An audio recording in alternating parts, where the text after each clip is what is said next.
Hi guys, this is Rob from Iceboxauto here today. You don't see many videos these days, just solely for the reason of that we've got that many videos up. We tend to cover most cars anyway, and we do get a lot of sales from it anyway, so we tend to get loads of installs and come back on the back of the videos. But this is one we haven't done, which is on a Citroen DS5. This system here is an Android system with built-in CarPlay and Android Auto. So not only that, it does have them two last functions I've just mentioned, it also has the built-in Play Store, so you can download Netflix and YouTube and all that type of stuff on there. Previously, you could just put a MMI box in here if you did have the SMEG software version of infotainment system, but now you can change the screen here over to an Android one. So basically what you get is a screen that fits behind here perfectly with the original panel, but all this here is what you get, all the accessories too. What you see now is the Android Auto, which is wireless on this model. It fits the 2010 to 18 car. It also has CarPlay built in, but obviously it's a multi-use app, so if you've got an Android phone, this is what you're going to see. If you've got an Apple phone, you're going to see the CarPlay interface, which is slightly a bit different. Just a little bit of information on the works with the steering wheel controls, as you can see me doing it in the background, and also I'm just going to, oh yeah, it works with the original rear camera. 1 second. Hopefully I've just put it into reverse. So there's the rear camera, so you can put aftermarket in, or it does work with the OEM camera if you've got it. Okay, so just going out to this app here, taking you back to the actual home page of the Android screen. This is the, you can change this if you want. So there's a setting in the background which you'll require a password to get into, which we'll give to you, or either 8181, make a note of that. And this is the home page. So what you see on the bottom is a few shortcuts to the functionality of the system here. So obviously you've got Navi here, which will take you through to the navigation maps. At the moment it does come with Google Maps built into it, but you can also put your own choice of maps on there too. You can simply download that from the Play Store, which I'll show you in a moment. And if you like Waze, TomTom, again you can get that onto the Android side and put onto the icon there. Next one there's your radio interface. So it does have RDS. Don't know whether it's set up or not. I say it does have RDS there, which I'll switch on, which allows the station names to come up. Now the station name is just showing there, as you can see. Let me just double check. It normally comes into this, what comes on here. Yeah, so it does show. The reception is BBC Manchester. So once you've tuned it in, you tune the program, it does go into there in terms of the words. So that's also got that too. You got your Bluetooth, so obviously you can take your phone calls through it and do your music streaming. So if you're old-fashioned and you have music on your phone, you can stream it through the Bluetooth. Alternatively, you can just go in this entry and download Spotify or YouTube Music or something like that and download that onto the system. At your video input there, so I don't know if there's anything on there. See if there's any test files not on there, but you can put your videos onto a USB pen and play it through. Also with your music albums too, if you're old-fashioned, you can play it through a USB pen. It does come with USB cables, this system. Also does come with a SIM card input, so if you didn't want to use your phone's hotspot to connect it to the give it an internet connection to use some apps like YouTube and stuff like that, you can get a SIM card and keep it separate from your phone. Going into the application side here, this is all your apps that go into the hub, the application hub. So any apps that are pre-programmed, which all these are, and any apps that would download from the Play Store here would then go into here. Okay, so the system's got an aux input, so that basically means you can stick a auxiliary type system to it. So if you're looking at like a Freeview TV box, you can do that, but again, old-fashioned, you can simply download like BBC iPlayer and all that type of stuff on there. You do it that way. There's your Bluetooth, which I've already shown you, calculator, self-explanatory. This CarLink one is your Android Auto CarPlay one, which I just showed you at the beginning of the video. Just going back onto here, so your Chrome and your Google are just browsers, which you'd always get with Android anyway. So if you want to do any internet shopping for Iceboxauto items, you could do it through there.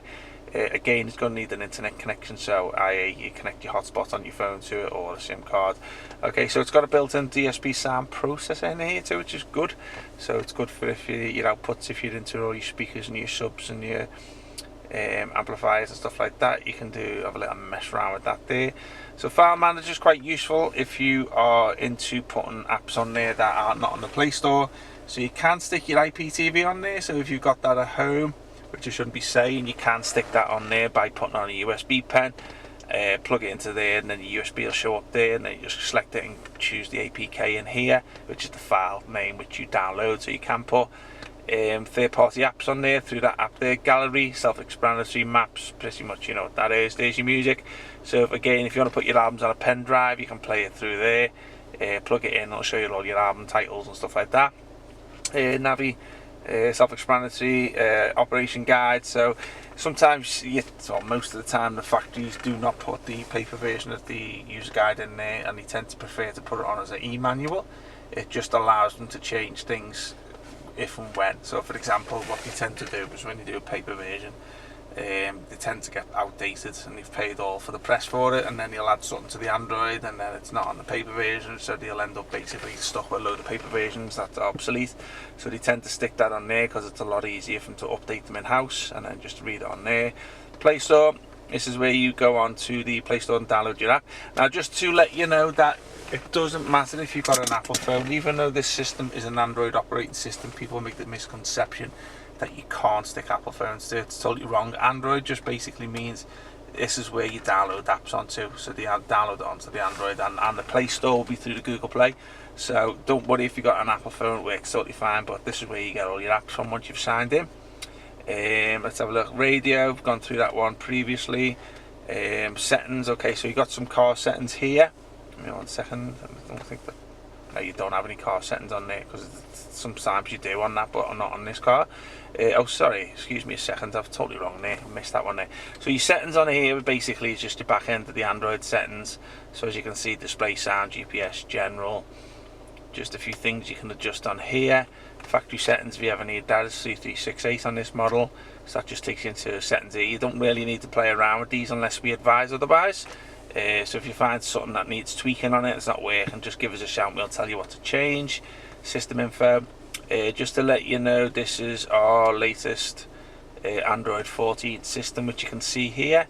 Where I made a little bit of an error before, I thought I was talking about this one here, which is vehicle settings, and that's where basically it shows stuff like your language, your park assist and stuff like that. So I'll just flick through this slowly, because we do get a lot of people who asked, has this got this, has it got that, and it's hard for us to know, because obviously you might see all these options here and you might have one option that's not on here, so we never guarantee what's on there and what's not. So we prefer you to just have a little look at this and see what's on there. Going back out on this one, here's your mileage, trip computer, air conditioning, speeds. Obviously what you tend to find with these here is it's a good visual menu to see, but you find the touchscreen won't work. Only reason being is because when you keep the original buttons of the car, i.e. the AC buttons, they still work off that. So if I adjust that down below, as you can see, it's adjusted on there, but because you're using the physical buttons, the touchscreen of this app has it won't work. It's only when you remove touchscreen buttons, when you move the physical buttons and this goes in its place, then you find that does work. But it does look nice. Let's have a little look at that one. I'll show you in there. Alarm record.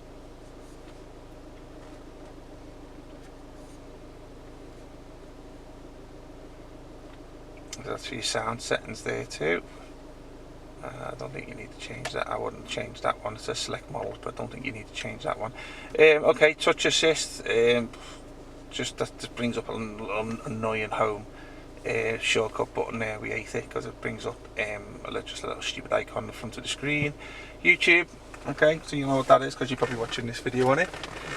And the voice search is a Google supported icon, so you can search for things on browsers, say for like Liverpool restaurants on a browser, but you're going to need an internet connection to use that, but it does work. Okay, yeah, so I think that's it, guys. I don't think I've missed anything. Say all the steering wheel controls, the OEM camera, rear camera works with it. Yeah, so if you like the video, give us a holler if you need anything, and any questions on the unit, just put it down in the description, in the comment section below. It'll put the link to this product in the description. As I say, hope to see you soon. Thank you, bye bye.